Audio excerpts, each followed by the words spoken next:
Good evening, ladies and gentlemen, members and officers, and welcome to this Development Control Committee meeting on the 13th of January 2015. First thing I must do is give you the fire evacuation procedures. There are no fire alarms scheduled for this evening. Therefore, if the fire alarm sounds, please evacuate the building immediately. The fire exits are located at the rear and the side of this room. Go down the stairs and we meet in the War Memorial Park. I must also tell you that this meeting is being webcast. Yep. And is live on the internet. And please, can you all switch off your telephones or turn them to silent? Thank you. Next, apologies for absence and substitutions. I have none. Good. Declarations of interest? None. Thank you. Urgent matters? I have none. Minutes of the committee meeting held on the 2nd of December. Members, have I your permission to sign these, please? Great. Thank you. For the benefit of the members of the public attending, I'd like to explain who everybody is around this table. My name is Councillor Donald Sherlock, and I am the chairman of this committee. On my left is Councillor David Leakes, who's the vice chairman, and down the sides of the table, to the left and right, are councillors who sit on the committee and who will be making the decisions on the applications this evening. Immediately to my left and right are the officers of the council. And in addition, I'd like to explain that the Development Control Committee is a regulatory committee and not a political meeting.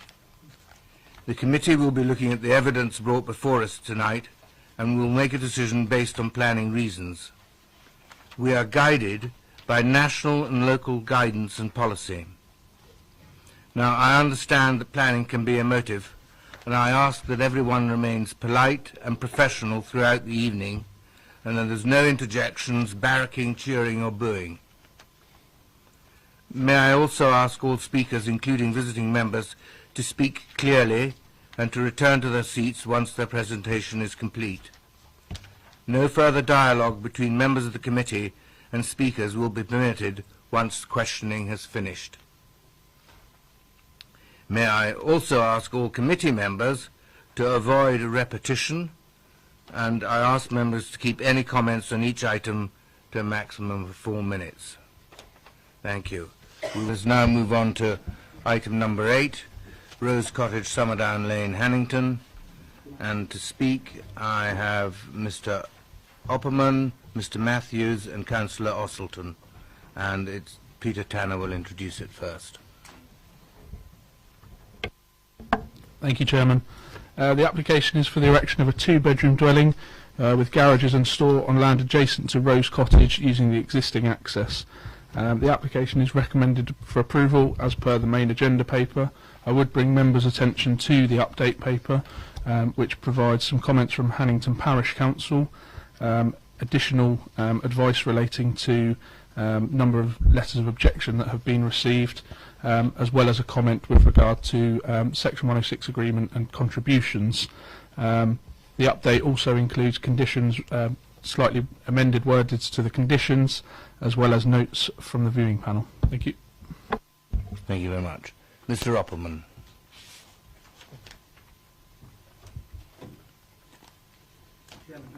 You press the long black bar, and you will have 4 minutes, and I'll give you 1 minute's notice at the end. Chairman, ladies and gentlemen, my name is Richard Opperman. I am resident in Hannington. I'm a neighbour of, indeed, the applicant. Since the plot in question has already got very high established hedges, some 3 metres or more in height, bordering this site, I do not object to a suitable bungalow being built providing it is not seen from the village green and that the existing hedges are maintained at their current height. I fully accept and understand and appreciate that my neighbour wishes to downsize into a bungalow. However, I do object to this current amended application, since the roof height appears to have been raised to a height similar to that of Rose Cottage, a two-storey building, and similar in size and height to the original application, which was rightly rejected as being unnecessarily and disproportionately large for the site. I can only surmise that the reason for the increased roof height is to accommodate at a later stage some form of second storey, a loft extension or dormer windows or whatever. But it will result in a two-storey building similar, as I say, to the original application, which has been refused. It seems it's a second attempt to achieve the original aim. This design will result in the whole height of the roof being clearly visible from the green, in spite of the 3-metre height beech hedge in front of it.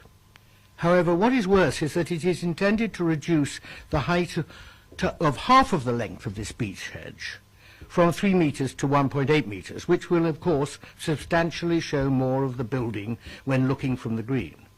And the same applies to the Lalandi hedge, which runs along Ibworth Lane. Currently, that is some 3.5 metres high, and it is intended to take this completely away and replant it with a slow-growing yew hedge of about 1.8 metres maximum. The effect of building this property and reducing the hedge heights will inevitably impact unfavourably on the sight lines from the green, and not help us in maintaining the aesthetic appeal of the green. Anyone who has been to Hannington will know that the village green is the iconic centre of our village, and it's loved by residents and many visitors alike, and who come and sit at the wellhead, appreciate the tranquil rural scene with the open spaces and established hedges. We are, as you know, in an area of outstanding natural beauty, a conservation area, so surely all steps should be taken to resist any further developments that impact unfavourably on the view from the green. The green is precious to us, and clearly to many outsiders. I mean, you may not know, but every second year we have the Hannington Country Fair and Barbecue. We have 2,500 to 3,000 people who turn up. They know this is a very special place, and we know we must ensure it so remains so. So in summary, gentlemen, if approval is given to a building on this site, I do hope it will be one that is sufficiently low to be concealed by the existing hedges, and that any permission to build would have the enduring condition that the existing hedges should remain at their current height. Thank you. Thank you, Mr. Opperman. Any questions for Mr. Opperman, members? Councillor Potter.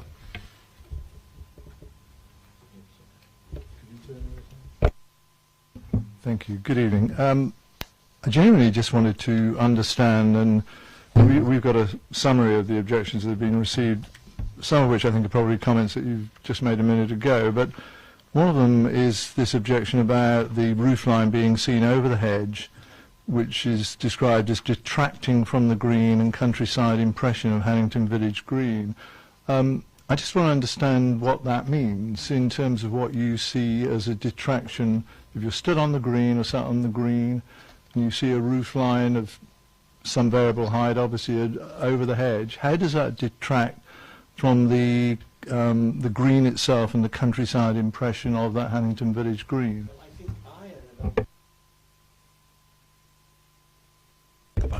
I think I and a number of other people living in the village come from the position that the green, we should not have any further developments around the green. We have already got too many, and we run the very serious risk of it not having the look of an unspoilt and tranquil scene, but much more of a one where frankly we are looking to more like a suburban area. And I know that sounds, I hope that doesn't sound too ghastly, but it is one of the reasons why Hannington is such a very special place. And so, yes, if it wasn't for the fact that the Pointer Smiths would like to remain in the village and would like to have a bungalow to live there, I think a lot of us would actually say, please do not have any further developments, any further building around the village green at all. Because if it does, it impacts unfavourably from when you're looking from the village green itself. Thank you. Any more questions for Mr. Oppelman? No? Thank you very much, Mr. Oppelman. Mr. Matthews.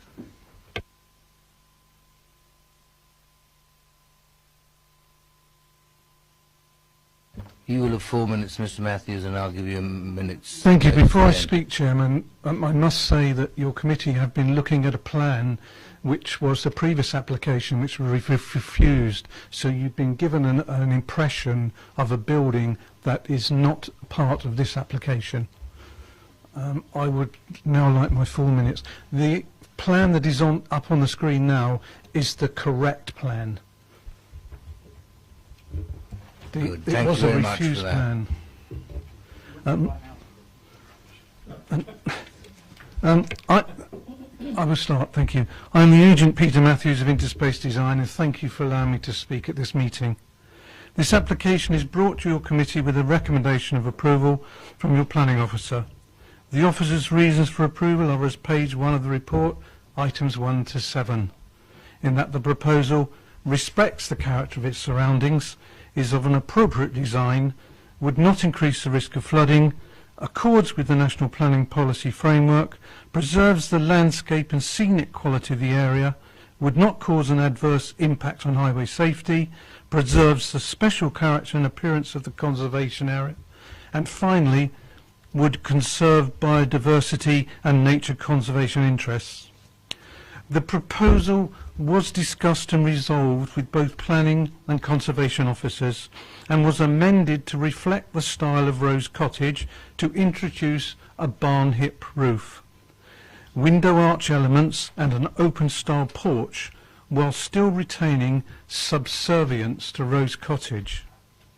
The proposed ridgeline is lower than that of Rose Cottage and that of the dwelling known as Lark Hill, which fronts Ibworth Lane, all as indicated on the drawing of the street scene. The planning officer confirms there would be no undue impact on the residential amenities of the occupiers of the neighbouring properties. The boundary hedges to both roads are subject to the agreed planning conditions. The rear boundary of the site is also the side boundary of the property's Stony Hall, and of the objector that spoke. This boundary consists of a 1.8 metre high fence and an existing evergreen hedge of 3 metres, 10 feet in height. This will not change and will continue to achieve privacy for the neighbour. In recommending approval of this scheme, the planning officer has confirmed that the proposal would sufficiently integrate with the existing character of the area, would preserve the landscape setting and the character and appearance of the conservation area set in this AONB. Thank you very much. Thank you very much. Members, any questions for Mr. Matthews? Councillor Taylor. Hello. Could you tell us what the maximum ridge height actually is of this proposal, please? Yes, I will have to get the drawing for you, and it is on the street scene. In fact, it is marked there, but I can do it here.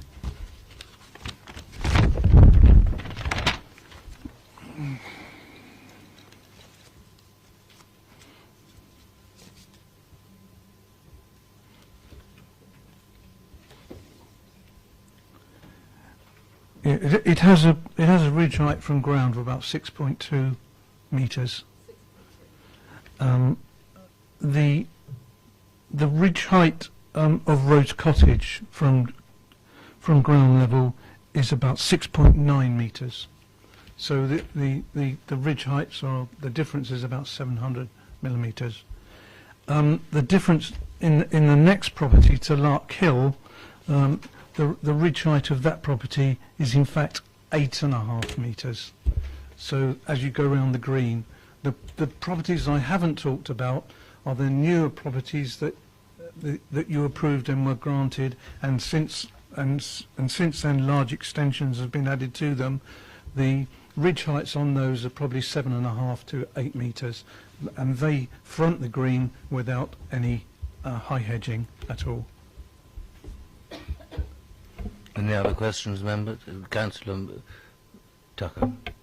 Hello. The previous speaker was concerned about dormers being put in. Is that even feasible with the new design? No, it's not. You can see that there's a section on the side of the drawing which is of the lattice truss connections. The whole reason why it's a barn hip roof and whatever is that the conservation officer wanted it's a duality. The eaves line at the back is lower to the eaves line at the front, and the reason for that is the eaves line was raised at the front to create arch window heads over the top, which specifically is what the conservation officer wanted, and that there is no proposal to put in dormer windows in that elevation to the green, which the objector was worried about. Any more questions, members? Right. Thank you, Mr. Matthews. Thank you very much. Councillor Osselton.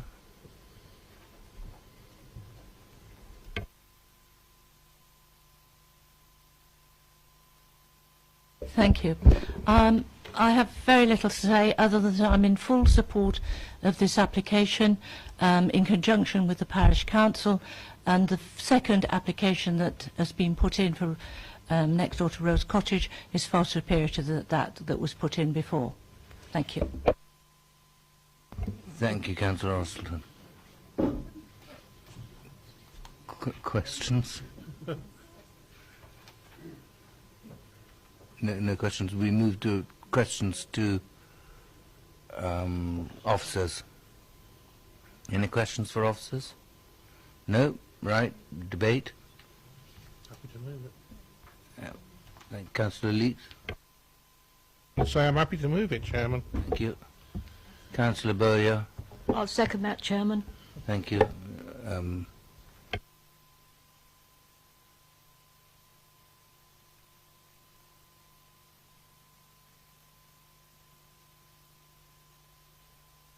That's unanimous and carried. Pete, will you sum up, please? Thank you. Thank you, Chair. Just to confirm, the application has been approved, subject to the conditions as detailed in the main agenda report.